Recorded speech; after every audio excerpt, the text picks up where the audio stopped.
Allen. Good morning, Mike. How are you, sir? I'm well, Roger. How are you? Very good. I'm going to let you read the quote. I was just reading that quote from Boeing from the internal email.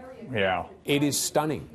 Yeah, this as the investigation into and the recertification process continues for the 737 MAX, the Boeing company has been releasing internal emails which are now becoming public. These were actually sent to the Federal Aviation Administration back in December. They date back to 2016, and it shows a corporate culture that was basically incredibly arrogant when it came to the regulators.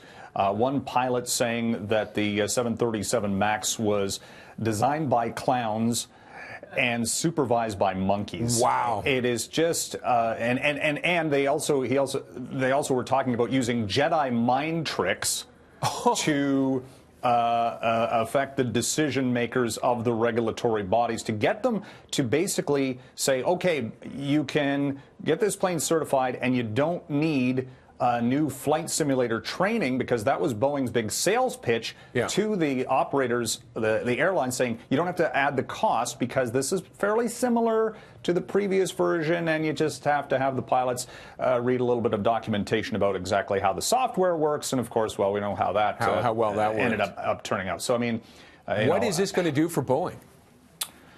It's just more of the same of what we've already learned about the development of this plane. How they were trying to, get it at the lowest cost possible. And when we're talking about safety, that is not the tactic to take. Obviously, never works well. No, and now it's coming back. It's coming back. The arrogance is coming back to bite them big time. All right, let's talk a couple of a happier thing quickly. The $5 bills. We're talking about. Rebranding, changing it up, and they're looking for some suggestions for it. This was an idea raised by Bank of Canada Governor Stephen Poloz at a fireside chat yesterday in Vancouver. They did this for the $10 bill a couple of years back with Viola Desmond being selected there. Poloz saying there were 26,000 submissions from Canadians as to who should be on that currency. So who should go on the 5?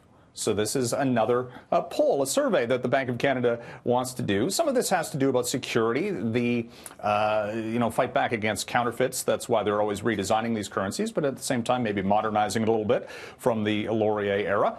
And of course, Twitter is wonderful for suggestions. Absolutely, there's always some wonderful some good, suggestions. some bad. All right, let's hear curious. Well, I mean, I love Terry Fox. Somebody suggested Terry Fox. Sure. I think that is such a wonderful idea. Yeah, lots of historic significance. Wayne Gretzky was one name bandied about, for example. Bob and Doug McKenzie would probably be apropos.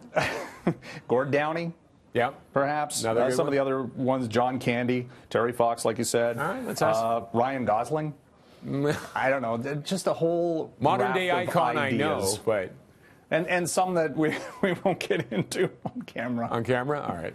Well, tell you what, tweet us. Let us know at BT Toronto. We want to hear some of your suggestions for the $5 bill. Mike, have yourself a great weekend. Keep reading those suggestions for the $5 bill. They make you smile.